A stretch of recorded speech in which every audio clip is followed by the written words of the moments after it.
Let's preview the economic week ahead with economist and advisor to the Optimum Group, Professor Roelof Botha. Thank you very much for your time this afternoon, Prof. And let's start with the decision that was made by the South African Reserve Bank last week, Thursday, to increase interest rates by 50 basis points, whereas many economists and analysts were anticipating that it would only be 25 basis points. Do you think they went overboard, or were they keeping in line with their core mandate to target inflation? I think they went overboard totally. As a matter of fact, the elder viewers my age will remember that there was an economist, Nico Chipionka, several decades ago, when we also had this ridiculous rise in interest rates, when he called the governor of the Reserve Bank a chicken with his head chopped off. And it's similar to what we're seeing now. It's just ridiculous. It's beyond comprehension that they can raise rates again after the producer price index between July last year and April this year has declined by 52%, more than 52%. And that feeds into the CPI. The CPI itself has come down from its high of 7.8 to 6.8. That's a 13% decline. So it's clear that inflation is on its way down. So, and inflation in South Africa is not demand-driven. It is purely supply-side driven, and mainly because of the 700% increase in global freight shipping costs. So to raise rates when your capacity utilization manufacturing has not recovered from COVID, and when there is no demand inflation, is just absolutely unbelievable. I mean, I'd like to call it stupid, but it doesn't really explain it. It's beyond that. It's beyond that. And I mean, Prof, just to give our viewers some context then, I mean, I'm obviously not of your age group, so I probably wouldn't remember the time that you refer to, but the immediate negative implications of aggressive hiking that we've seen on the economy, what kind of pressure does that put on an economy that is already, many would say, is on its knees? It's placing a huge burden. I've seen that in the Better Bond property brief. You've had a dramatic decline in the number of applications for new mortgage bonds.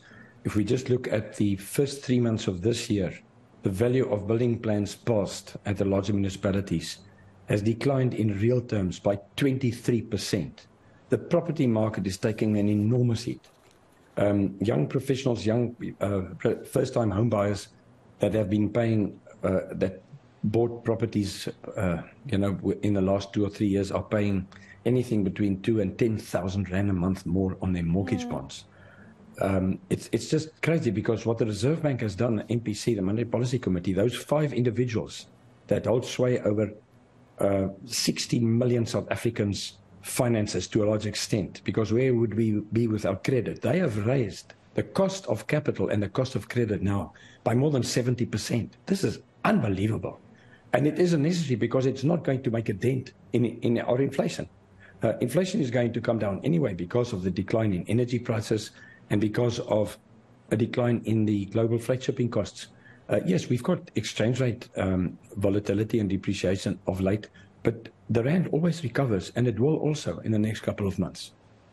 Very interesting insights. Prof, I wonder then, as we look at the week ahead, if a move such as was done by the Reserve Bank will impact the vehicle sales data going forward. We are expecting vehicle sales numbers to come through next week. We have traditionally known our export market to be a strong one, but with COVID and the slowing down of things going out and coming into the country, what are we likely to see when it comes to vehicle sales? Not looking good. If we just look at the first quarter of this year, in real terms, motor trade sales, the bulk of which is new and used cars, is down double figures, minus 10%. And I cannot see that picking up. It's really bad news. Unfortunately or fortunately, this coming week, there's not a lot of data coming out. But if we just look at the first quarter figures, most of the big ticket items, retail trade, household trade, mineral sales, manufacturing sales, we know what the first quarter data is. And we may be saved from a recession by household trade, which is growing like a rocket, and we're talking about a big number here, 840 billion rand per quarter currently. Marginally more, that held its own with 3.7% real increase, and also manufacturing sales. And there's a bit of light in the tunnel as far as manufacturing sales are concerned, because the weak currency, to some extent, forces retailers and wholesalers to buy South African products instead of from China. And that could still save us. But the issue here is not whether we will enter a technical recession or not. The issue is that we need more democracy in the interest rate decision, because there's impacts on everybody.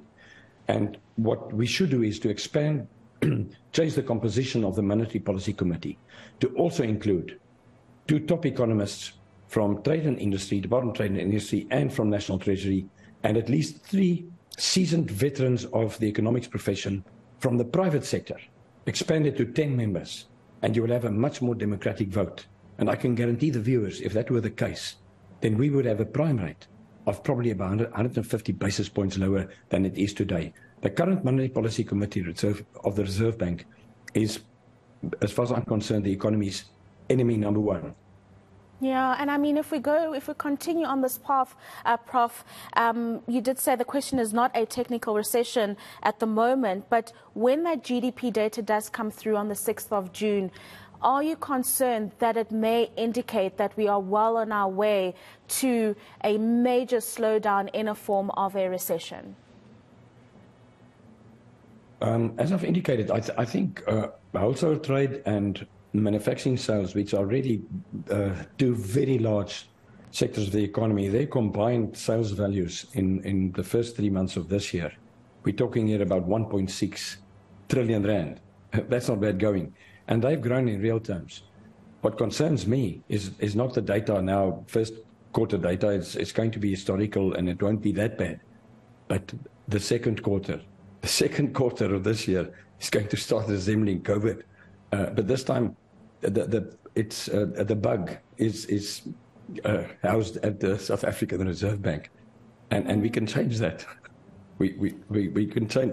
They just need to change the composition, because of the MPC, I can guarantee you that virtually every economist of note in this country disagrees with the current stance of the Reserve Bank's monetary policy. So, who are these 5 people? Why are they trying to kill off the economy? Doesn't make sense to me. Well, let's just hope the right people were listening there, Prof, and that changes that can better the lives of so many who are struggling at the moment in the country. That is economist and advisor to the Optimum Group, Professor Roelof Botha, joining us from the United States in California this afternoon.